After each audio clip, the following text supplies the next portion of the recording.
coordinated entry has that permission to see those files.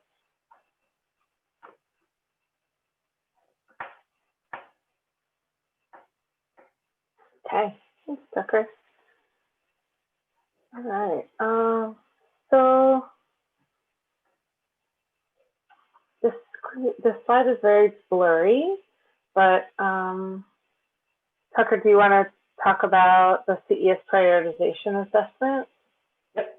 So the reason that this slide is blurry is because all of those assessment criteria and questions will be A, private, and B, specific to how we set up the system. But when you complete the prioritization assessment, which would have been the VI, but we're not setting up the VI as the specific prioritization assessment for the queue. At the bottom of it, there will be a button once you complete the assessment that says refer directly to the community queue.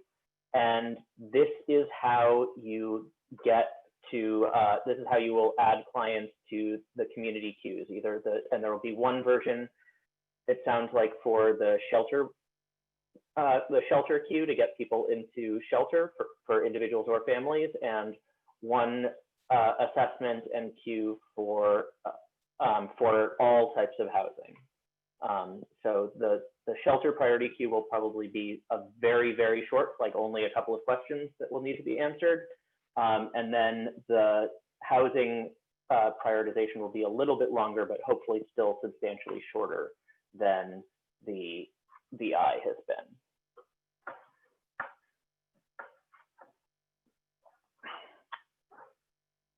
I have a quick question. Yep.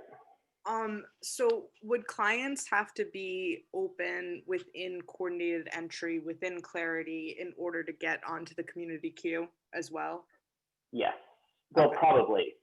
That's not 100% determined, but most likely that's how it's going to be, is that they will need they'll need to have a record, be enrolled in CES, and then have a prioritization assessment. Okay, thank you.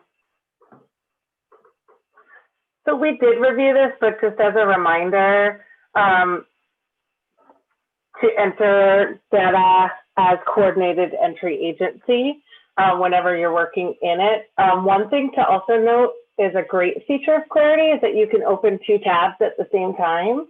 But if you have one tab open as your agency of origin, like if I have a Coalition for the Homeless tab open, and then I open another tab and navigate to using coordinated entry, it will revert back to the first, whatever agency, one of the 2 agencies. So you can't have 2 tabs open and be entering data as 2 different agencies.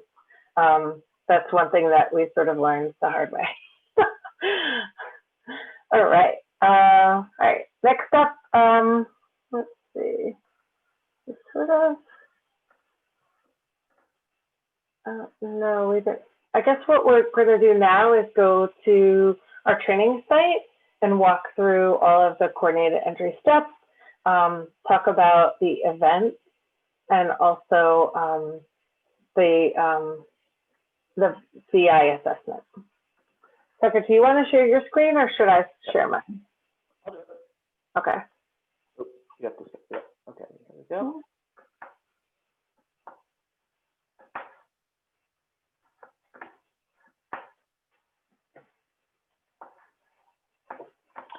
Okay, so from the search screen, you will be able to get to clients.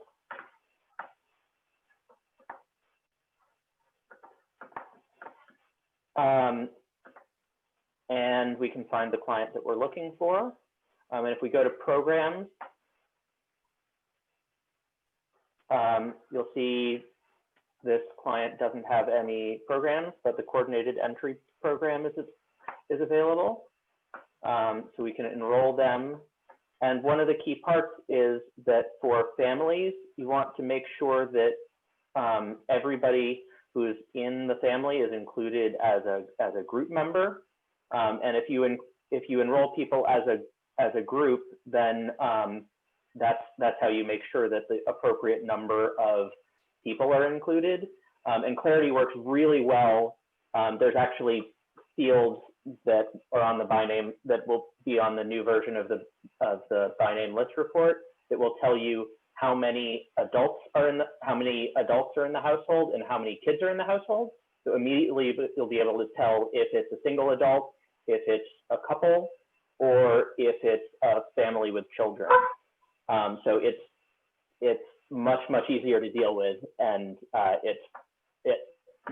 it works really well, just to make sure, as long as you make sure that you're including everybody who's there. So we're going to do enroll, and it's going to be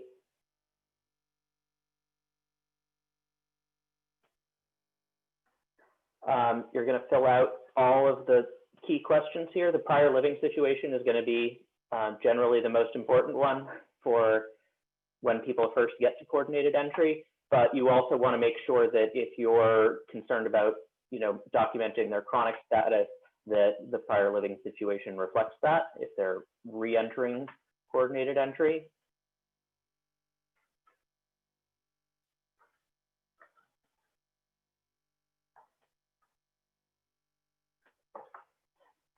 And Clarity works really well in terms of showing and hiding questions based on how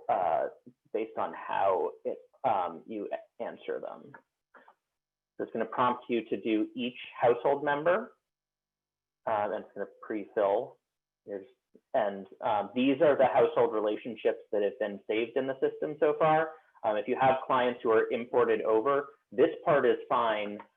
Their relationships in the profile might be a little bit messed up, but this part here, in terms of in the enrollment, the relationship, that's the most important one for determining how many kids there are in the household, and what type of units we're going to be looking for the household.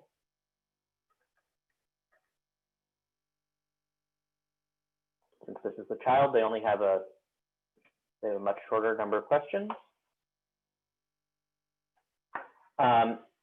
And now it's taking me to inside the coordinated entry program.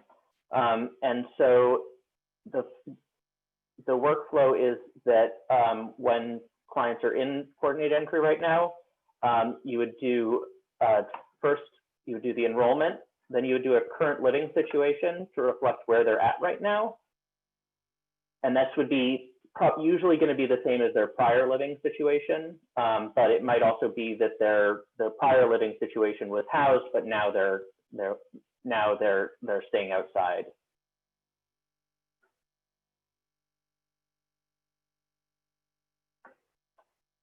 And you can put in a detail about staying.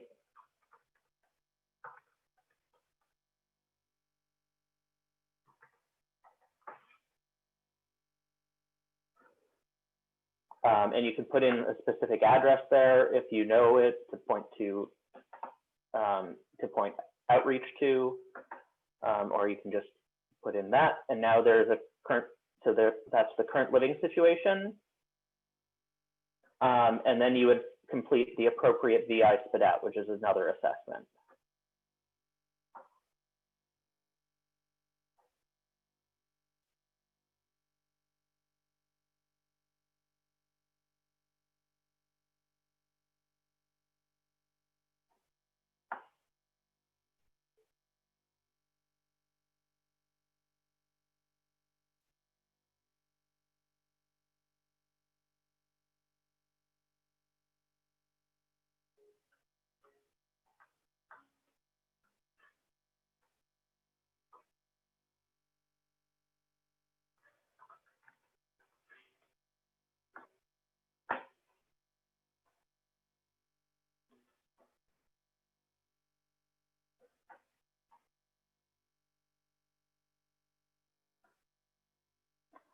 So you would just, so when you fill out all of the questions, This is the same VI that everybody is used to for now.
And have to answer, it's not going to let you submit it unless you answer all of the required questions.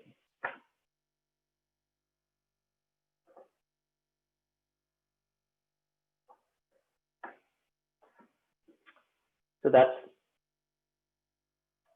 the submitted VI now.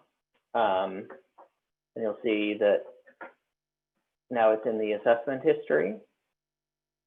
And so that's, so the VI, the current living situation, are the primary first part. And then in services, there are CE event services. Not all of the CE event services are here because some of them will be filled in by the community queue when it opens up. And so there's a different process for those because they'll go through the community queue. These are the ones that you will fill out as services. So for example, when, so referral, this could be, we could be referring this family to a prevention project like HHRI.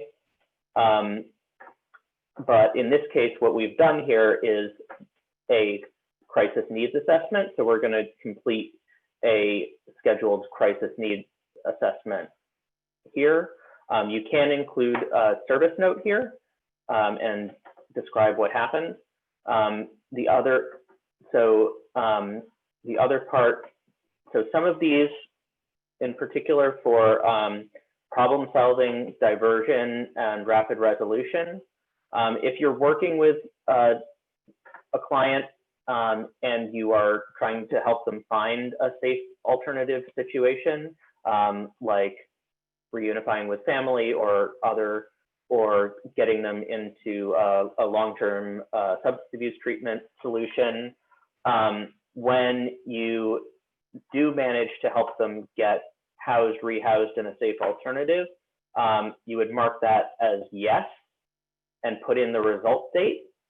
And you would write a note about that. And then you would also dismiss them from the coordinated entry project because their need that needed to be addressed by the coordinated entry, you've helped them solve.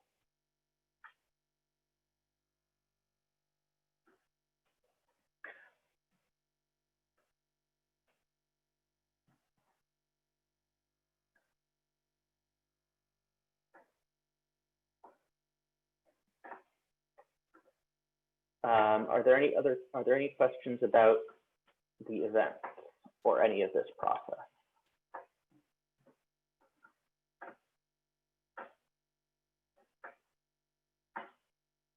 Jen or Marie, is there anything I missed?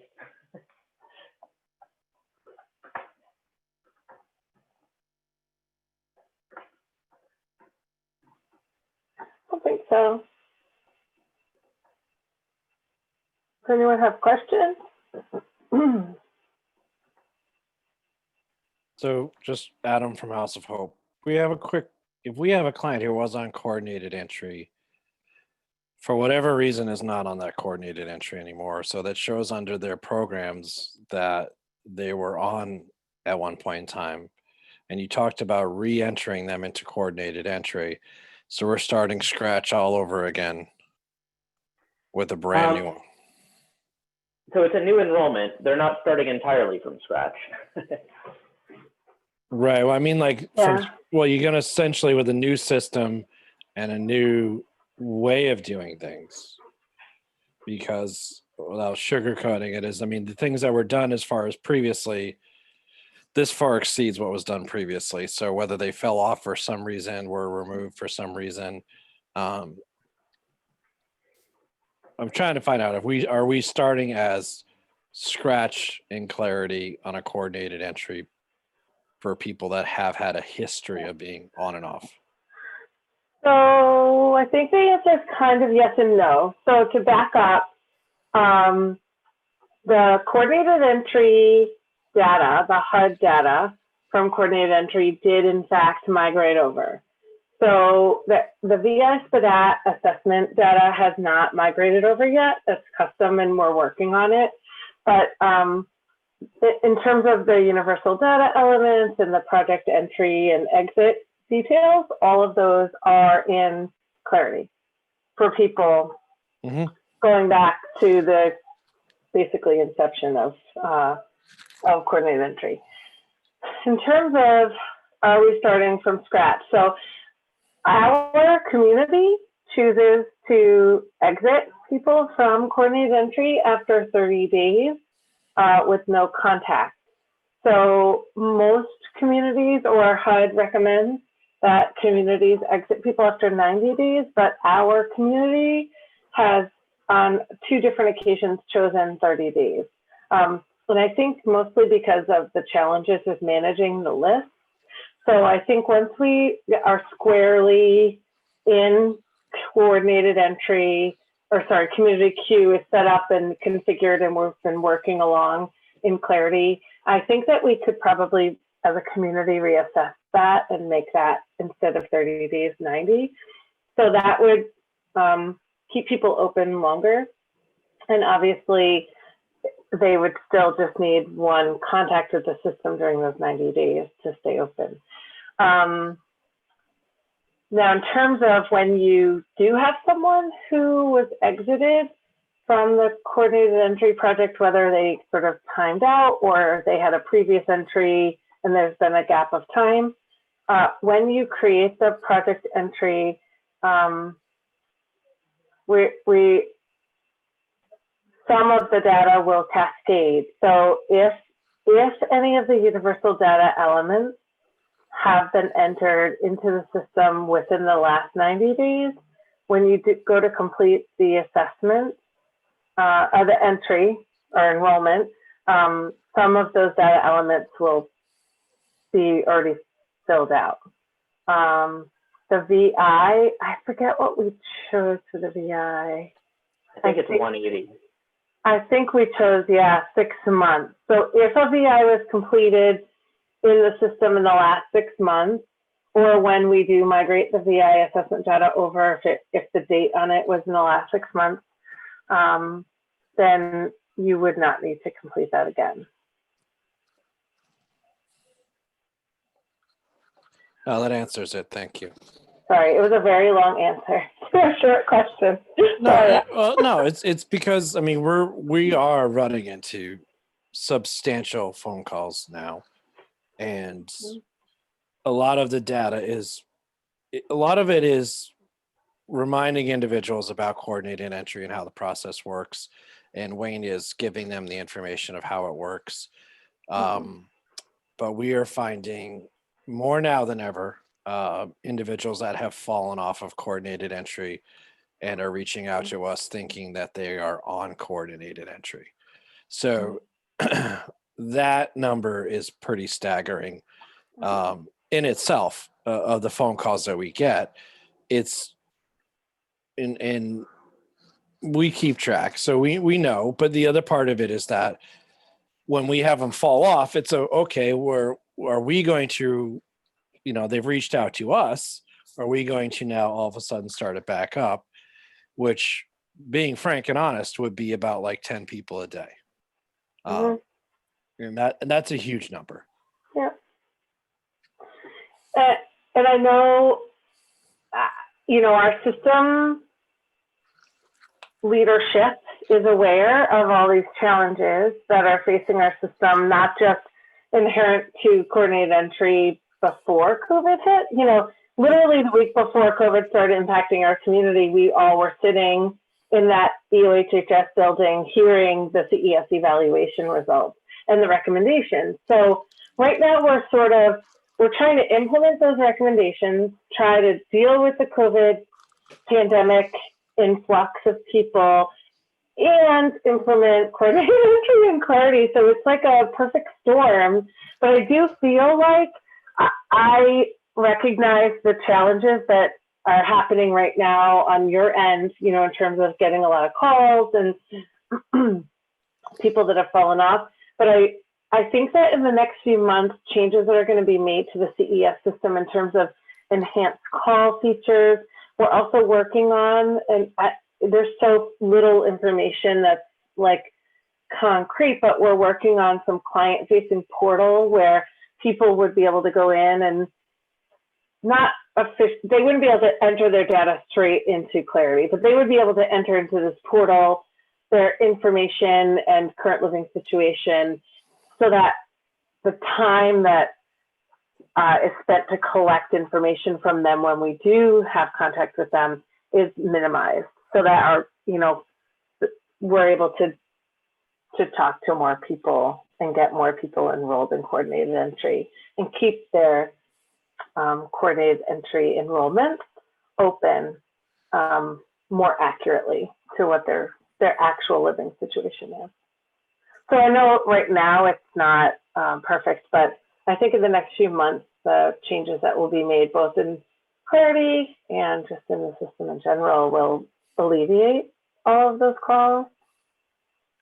Yep. So what can we do in the meantime? Like, is there something, I guess we could talk offline, off training.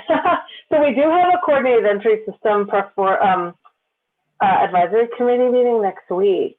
So if you're able to attend that, Yep. it would be a good place that we could have some brainstorming.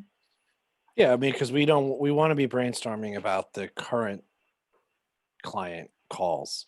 So the current client calls are before COVID and hotel and all this other lovely stuff. These are phone calls that are ramped up now more than ever because of winter coming and everything else. Yeah. But these are, what do we do in the meantime for the next 2 months? Yep. Is, do we sit on this data or do we literally enter all this data? That being said, is that we also have the individuals have done everything, completed everything, and we've done everything for them when they're in coordinated entry. But I'm always a person that they've reached out to us. It's typing all the notes and saying, yeah, they're still reaching out to us on a, bi-weekly basis or anything else. Is typing all those notes in for that too as well. So yeah. I will bring, I'll be at that meeting. But yeah, I played around with it in the training site. I like the way it's done. It is now versus the way it was before. And it's super easy to do with a person present over the phone or in person, just playing around with it. It really will become easier as time goes on. So that's good news. Yeah. Yep. Yeah. Thanks, Adam. How about you, Wayne? Do you have any questions, or Melissa? No, I'm good. I'm I just actually want to elaborate on I'm so on the actual. Was it 60 days or 90 days? 90 days, right? So HUD recommends 90 days, but our state, so our continuum has voted to close people after 30 days with no contact. And of course, 45 days for pass. Mhm. So that's challenging, you know, within those 30 days after contact, someone would need to have a service transaction or a current living situation completed with an outreach worker, or they would have to have a call and a current living situation completed with the call center or some other entry to shelter or another service only type of transaction. If none of those happen, then they're currently being exited from the coordinated entry project.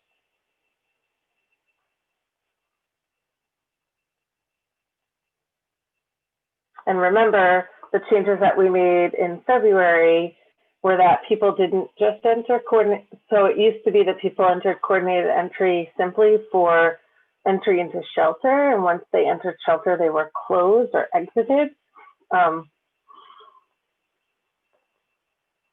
Excuse me, people are now entered into the coordinate, or enrolled, I should say, into the coordinated entry project. They can, in fact, be referred for shelter, but the intent is they stay open as long as they're having contact with our system until they're actually housed through the CES housing placement team. Or through other efforts. Yeah. Because most of them will not actually manage to get a COC managed housing placement. Almost 90% of folks will have some other resolution, which especially for the outreach teams are often responsible for finding a lot of those other exit strategies. So.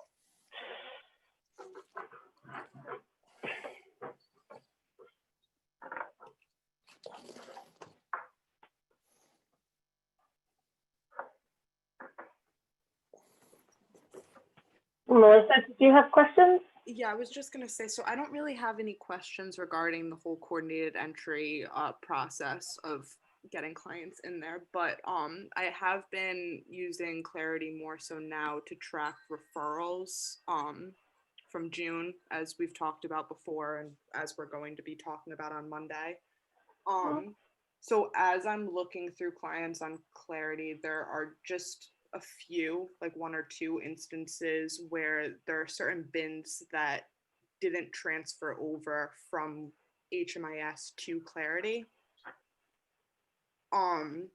So like I have one client here pinned down where that situation happened, and there was a Crossroads rapid rehousing bin in HMIS, but it didn't transfer over to Clarity. So my question is, in that situation, would it be because someone went in there and deleted that? Or is that even possible to delete?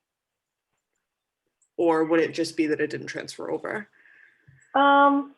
We did a lot of due diligence with all of the agencies to make sure that every active project or project that was inactive but had been in use in the last 7 years transferred over. What most likely happened is that, particularly in that case, that some of the multiple rapid rehousing projects we were able to actually merge into one, which makes it easier for the agencies to administer. So in that instance, if you have a question like that, if you could send a ticket to our help desk with the client's ID number and what the question is, and we'll be able to sort of explain where that record is.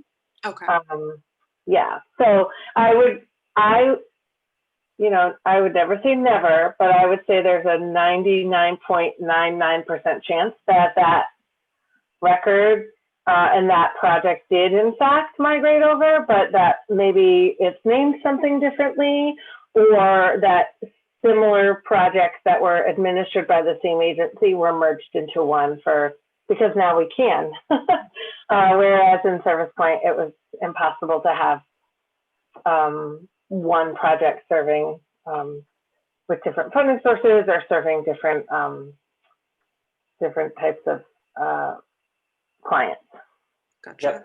Yep, I would also say that for some of the rapid rehousing projects that might have gotten, especially the not COC or ESG funded ones, that if they had been kind of accidentally left open, then somebody might have noticed that right after the migration in Clarity and gone back and closed them out. And it might have happened so long ago that record kind of moved back a page too. Okay. That's also something that could have happened. Okay. Thank you, guys. I'll submit a ticket just for that one specific instance so that I can get some clarification on it too. Especially if it had been a case where somebody had like closed out in Service Point, had closed out somebody out of the bed list at the time, but had forgotten to close them out of the program. That would be a situation that I could picture happening. Okay.